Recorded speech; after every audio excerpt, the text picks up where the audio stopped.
place on the cross. So how could Christ forgive us? He forgave us without a cause and without a charge.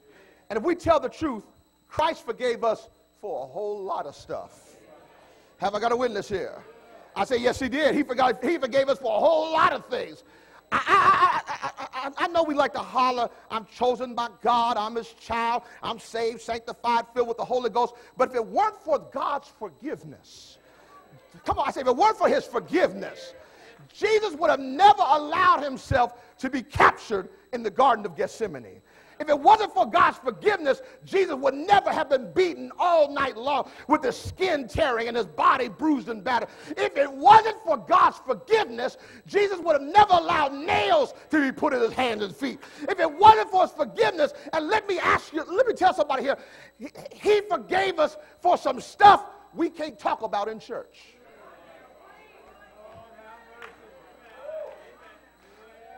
Let's tell the truth. We done laid up some places, drank some stuff, did some things with our hands and our bodies that we can't even talk about in church. Is there a witness here? Oh, y'all get awfully quiet on this side. Is there a witness here? I mean, we done did some stuff. We done point to the other side of the church and said, if you only knew.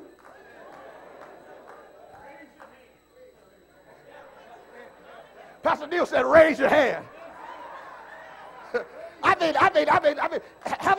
We all, look. Paul was not from the South. He didn't say y'all have sinned. He said all have sinned. He forgave us for some stuff that if you told the person what you've done who's sitting next to you right now, they would probably faint.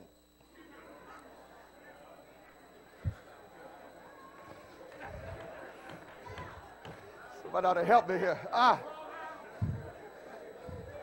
Touch your neighbor and say, might be. But listen.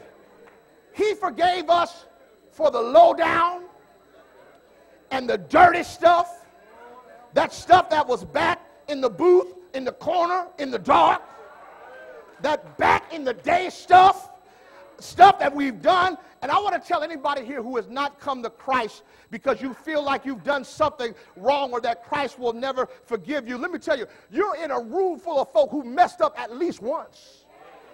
But he said, I said at least one time. We all done messed up. But is there anybody here glad that you're not what you used to be? Anybody here glad? Anybody here glad? And check this out. If he can forgive me, he can forgive you too. I want you to touch somebody and say, if he can forgive me, he can forgive you too.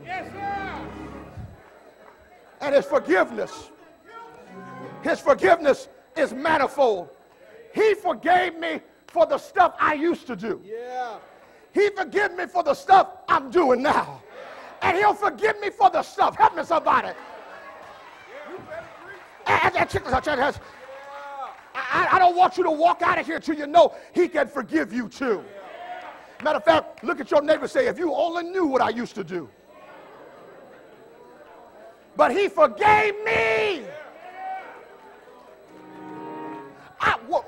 I say he forgave us. Anybody here, can you just wave your hand and say, yes?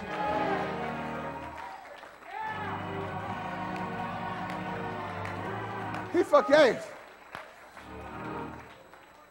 That's why I can't understand when folk come before the church and say I done messed up.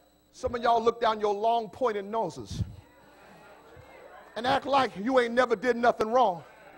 Sometimes the only difference between them and you is that they got caught and you didn't. Come on, help me somebody. Because he forgives all of us. My last point. I'm trying to make it through this thing. My last point. Touch your neighbor and say, forgive. Touch your neighbor and say, forgiven. And touch your neighbor one more time and say, forgive. Last part of the verse, it says this. So also do ye. For those who have King James Bibles, you'll notice that the words do ye are in italic. which means that when they were translating the Greek version into English, and they had to add some words for the sake of grammar and continuity that are not necessarily in the original text. And in the original language, it reads, and it's addressed to believers, and they use the word kai in Greek, and kai, it draws a really great picture here. It says that now that you know it, you ought to do it based upon the example that you just heard. The problem with forgiveness is that nowadays it's hard to find a good role model of forgiveness.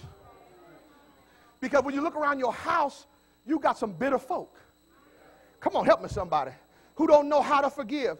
You go to your job, you hear lying, cussing folk.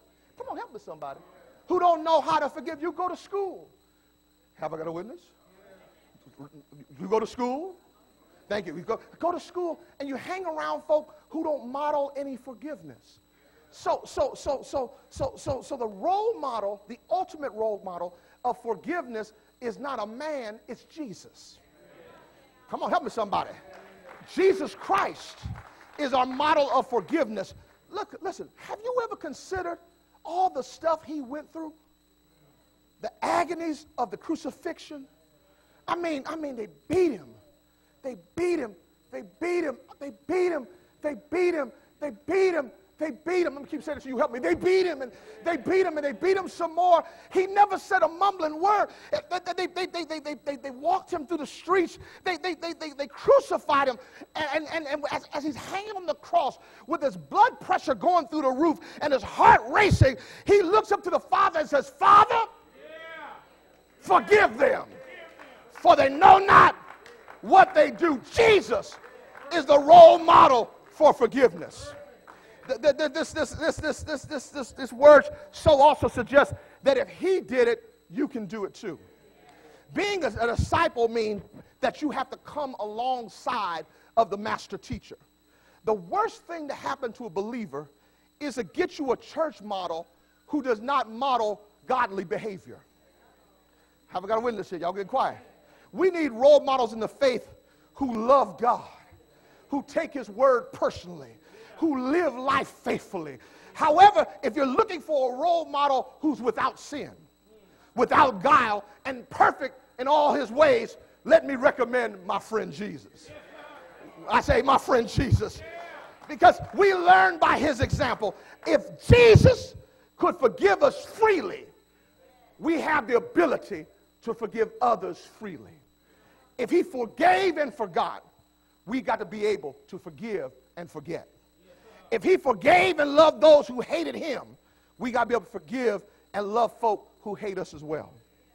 Because if we don't forgive, we're saying that the crucifixion didn't matter. We're saying the nail prints don't matter. We're saying that the empty tomb doesn't matter.